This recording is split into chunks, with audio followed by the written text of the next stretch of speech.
नमस्कार, welcome to career मंत्रा 9.1। मैं अंकित यादव आपके अपने YouTube चैनल में आपका स्वागत करता हूं। आज की क्लास में हम UP triple S C PET 2023 के लिए प्रैक्टिस सेट नंबर 6 लेकर के आए हैं। इस क्लास में हम 20 क्वेश्चन डिस्कस करेंगे। उसमें जो है भारतीय इतिहास, भारतीय राष्ट्रीय आंदोलन, भूगोल, भारतीय अर्थव्यवस्था, हर एक के 5-5 क्वेश्चन जैसा कि पेपर में पैटर्न रहता है, तो उसी पैटर्न के अकॉर्डिंग हम जो है क्वेश्चन डिस्कस करेंगे।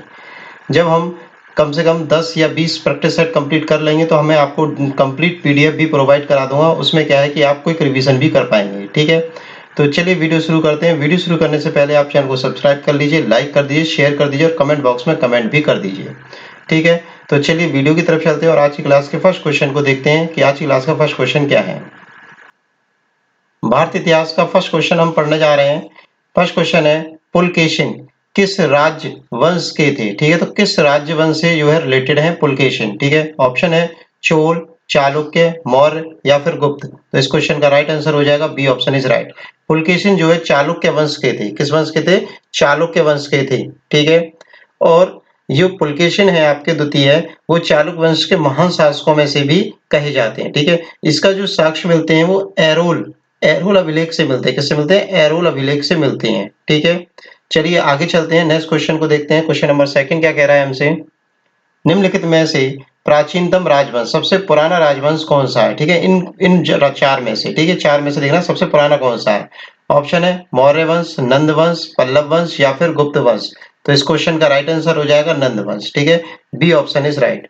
जो नंद वंश है आपका 344, ठीक है, 344 से लेकर के 323 ईसा पूर्व, ठीक है, बीसी के बीच में चला है ये। ठीक है, नंद वंश। ठीक है, अब बात करें मौर्य वंश की। मौर्य वंश इसके बाद शुरू हुआ है। ठीक है, 323 से लेकर के आपका 184 बीसी तक चला है। ठीक है, 184 बीसी तक चला है। अब बात करें हम लोग गुप्त वंश की, तो गुप्त वंश जो है ईसवी में चला है। ठीक है, ईसा पूर्व नहीं, ईसवी में चला है। ठीक है, तो गुप्त वंश चला है आपका 319 ईसवी में चला है। ठीक है, ईसवी, ठीक है, ईसवी में चला है। और 319 319 से लेकर के 467 ईसवी तक चला है आपका ये। ठीक है, और पल्लव वंश आपका चला है 575 से लेकर के 575 से लेकर के आपका 980 ईसवी तक चला है। ठीक है, तो ये दोनों वंश ईसा पूर्व के, तो इनमें से ही ऑप्शन होगा। और ऑप्शन क्या है इनमें भी सबसे पुराना कौन सा हो जाएगा, क्योंकि मौर्य वंश से पहले नंद वंश चला था।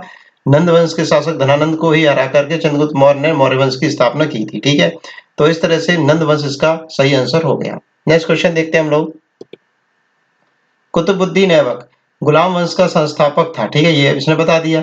वह किसका गुलाम था? इन चारों में से लेके वो किसका गुलाम था? ऑप्शन पढ़ लेते हैं, मोहम्मद गौरी, महमूद गजनवी, इल्तुतमिश या फिर बलबन। तो इस क्वेश्चन का राइट आंसर है मोहम्मद गौरी। कुतुबुद्दीन ऐबक जो है मोहम्मद गौरी का गुलाम था। मोहम्मद गौरी जो है सारा राजपाट जीतने के बाद कुतुबुद्दीन ऐबक को भारत की पूरी सत्ता उसके हाथ में सौंप करके चला गया था। ठीक है, अपने गुलाम को दे करके चला गया था कुतुबुद्दीन ऐबक को। ठीक है, तो इसके बाद ही कुतुबुद्दीन ऐबक ने 1206 में गुलाम वंश की स्थापना की थी। आगे चलते हैं हम लोग। दूसरा आंगल मैसूर, ठीक है, क्वेश्चन है दूसरा आंगल मैसूर युद्ध का अंत कहाँ की संधि से हुआ था? कौन सी संधि हुई थी उसके बाद जो है ये युद्ध समाप्त हो गया था? तो ऑप्शन है मंगलौर, मैसूर, श्रीरंगपट्टनम या फिर मद्रास। तो इस क्वेश्चन का राइट आंसर हो जाएगा मैसूर। मैसूर की संधि हुई थी, उसके बाद जो है आपका द्वितीय आंगल मैसूर युद्ध समाप्त हो गया था। तो द्वितीय आंगल मैसूर युद्ध जो चला था वो चला था 1780। ठीक है, 1780 से लेकर के 1784 ईस्वी में चला था। ठीक है, और इस युद्ध के बाद जो है मंगलोर की संधि हुई थी। और मंगलोर की संधि कब हुई थी? मंगलोर की संधि हुई थी आपकी 1784 में। जो आपका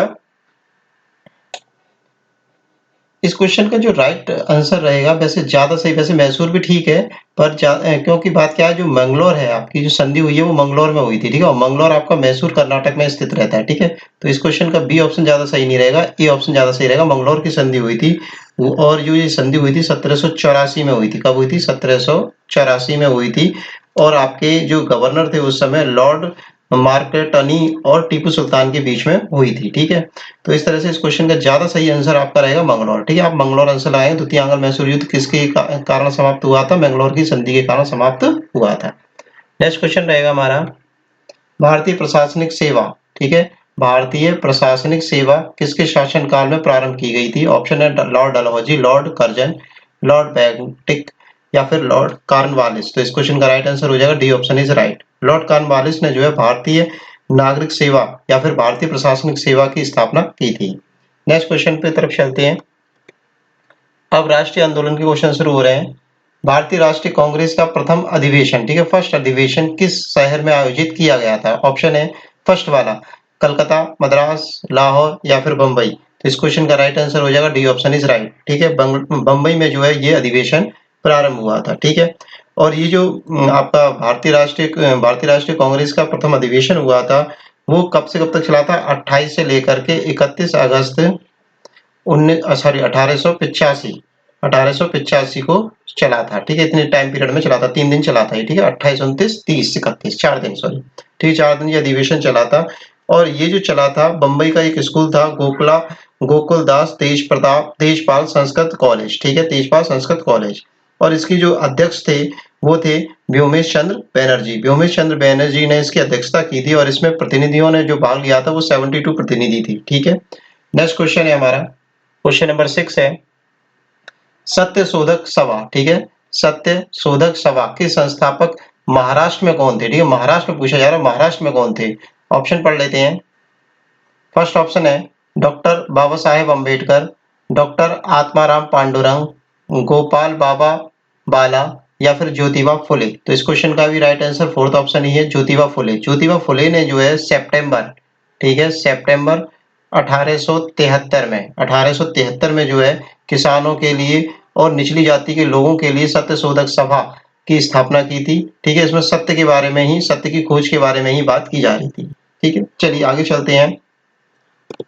क्वेश्चन नंबर 8 है आर्य समाज के संस्थापक कौन थे? ठीक है, आर्य समाज के संस्थापक पूछा जा रहा है आपसे। ऑप्शन पढ़ लेते हैं। एनी बेसेंट, राजा राम मोहन राय, दयानंद सरस्वती या फिर विवेकानंद। तो इस क्वेश्चन का जो राइट आंसर हो जाएगा वो हो जाएगा आर्य समाज के संस्थापक थे दयानंद सरस्वती। ठीक है, और जो इसकी स्थापना हुई थी वो हुई थी 7 अप्रैल 1875 में। ठीक है, 7 अप्रैल 1875 में स्वामी दयानंद सरस्वती के द्वारा इसकी स्थापना बंबई में की गई थी आर्य समाज की। नेक्स्ट क्वेश्चन की तरफ चलते हैं हम लोग। 1937, ठीक है, 1937 में कांग्रेस ने मंत्रिमंडल बनाए। ठीक है, अब कितने मंत्रिमंडल बनाए थे, कितने राज्यों में बनाए थे? ऑप्शन है 7 राज्यों में, 9 राज्यों में, 5 राज्यों में या फिर 4 राज्यों में। तो इस क्वेश्चन का राइट आंसर है 7 राज्यों में। A option is right. जो मंत्रिमंडल बनाए गए थे 1937 में वो 7 राज्यों में बनाई गई थी। नेक्स्ट क्वेश्चन की तरफ चलते हैं हम लोग। क्वेश्चन नंबर 10 है अरविंद को अरविंद, ठीक है, अरविंद को किस मामले में गिरफ्तार किया गया था? ऑप्शन है अलीपुर बम मामला, कोल्हापुर बम मामला, लाहौर षड्यंत्र मामला या फिर काकोरी मामला। तो इस क्वेश्चन का राइट आंसर है अलीपुर बम मामला। ठीक है, अलीपुर के बम मामले में इनको गिरफ्तार किया गया था। ठीक है, ये जो घटना हुई थी वो 18 मई 1908 को ये घटना हुई थी। कलकत्ता में एक जगह है अलीपुर, वहां पे हुई थी। वहां पर जो है 34 व्यक्तियों को अवैध शस्त्र रखने के कारण न्यायालय में पेश किया गया था। ठीक है, तो इसमें जो है अलीपुर जेल में जो है सत्येंद्र घोष की हत्या कर दी गई थी और सभी सदस्यों ने आजीवन काला पानी की सजा भी मिली थी, परंतु अरविंद घोष जो थे वो छोड़ दिए गए थे, निर्दोष साबित हो गए थे। ठीक है, अरविंद जो है। नेक्स्ट क्वेश्चन की तरफ चलते हैं हम लोग। अब भूगोल की बात कर रहे हैं। भूगोल का फर्स्ट क्वेश्चन हम डिस्कस करेंगे। आपको मैं याद दिला दूं, आपको एक काम करना है, चैनल को सब्सक्राइब करना है, लाइक करना है, शेयर करना है और कमेंट बॉक्स में कमेंट भी करने हैं। चलिए, क्वेश्चन है 11 पृथ्वी अपनी धुरी पर घूमती है। ऑप्शन पढ़ लेते हैं। पश्चिम से पूरब की ओर, पूरब से पश्चिम की ओर, उत्तर से दक्षिण की ओर या दक्षिण से उत्तर की ओर। तो इस क्वेश्चन का राइट आंसर यही है, पृथ्वी जो है हमारी पश्चिम से पूरब की ओर घूमती है। ठीक है, आप ऐसे याद रखेंगे, आप कंफ्यूज हो तो कंफ्यूज बिल्कुल भी मत होइए कि हमारा सूरज क्या है पूरब से पश्चिम में निकलता है तो पृथ्वी जो उल्टी घूमती है, ऐसे समझिए। ठीक है, सूर्य हमारा पूरब से निकलता है पश्चिम में छिपता है, पर पृथ्वी हमारी पश्चिम से पूरब की ओर घूमती है। इसी वजह से हमारे जो सूर्य है वो पूरब से निकलता दिखता है हमें। और जो इसकी स्पीड है, घूमने की जो स्पीड है वो 1610 किलोमीटर प्रति घंटा है। ठीक है, किलोमीटर प्रति घंटा है, मतलब 1 घंटे में 1610 किलोमीटर पृथ्वी घूम जाती है। इस तरह से जो है ये 23 घंटा 56 मिनट और लगभग 4 सेकंड में जो है ये अपना पूरा एक परिक्रमण काल कर लेती है। आगे बात करते हैं हम लोग, पूरा एक चक्कर कर लेती है। आगे बात करते हैं, क्वेश्चन नंबर 12 पर आ गए हैं। भूमंडलीय या प्लेनेटरी हवाएं कौन सी होती हैं? ऑप्शन पढ़ते हैं हम लोग। जो मौसम बदलने के साथ अपनी दिशा बदल दें, जो रात व दिन के साथ अपनी दिशा बदल दें, जो कभी दिशा नहीं बदलती हैं, जो पर्वतीय ढलान पर बहती हों। ठीक है, तो इस क्वेश्चन का राइट आंसर हो जाएगा थर्ड ऑप्शन इज राइट।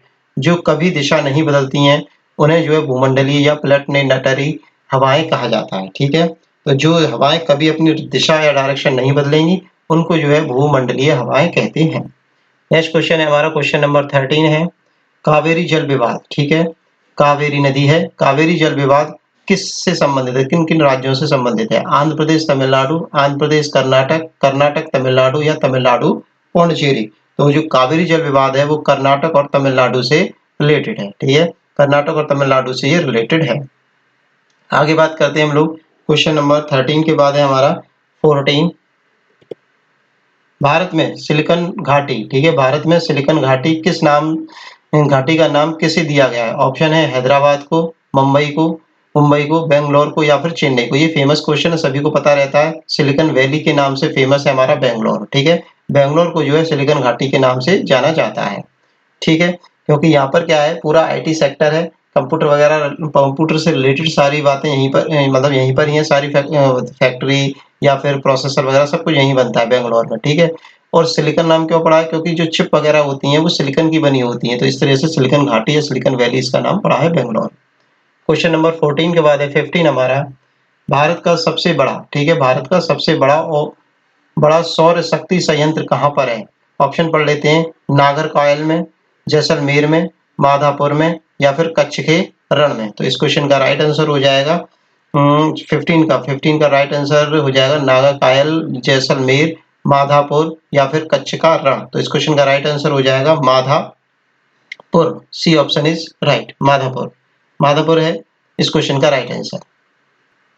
जो माधापुर जगह है आपकी, वो गुजरात के भुज के निकट जो है माधापुर जगह स्थित है। ठीक है, यहाँ पर मतलब भुज के निकट, गुजरात का जो भुज जगह है वहां पर जो है माधापुर स्थित है, तो वहीं पर जो है सबसे बड़ा सौर संयंत्र लगाया गया। नेक्स्ट क्वेश्चन की तरफ चलते हैं। भारतीय अर्थव्यवस्था के क्वेश्चन हम डिस्कस करेंगे हम लोग। अब है आपका क्वेश्चन नंबर 16। क्वेश्चन नंबर 16 है लॉरेंज वक्र। लॉरेंज वक्र क्या दर्शाता है? ऑप्शन है मुद्रास्फीति, बेरोजगारी, आय वितरण या फिर गरीबी। तो इस क्वेश्चन का राइट आंसर जानने के लिए आप पहले चैनल को प्लीज सब्सक्राइब कर दीजिए अगर आपने नहीं किया है, और जिन्होंने सब्सक्राइब कर दिया वो लाइक और शेयर भी कर दीजिए। ठीक है, और कमेंट बॉक्स में कमेंट जरूर कर दीजिए।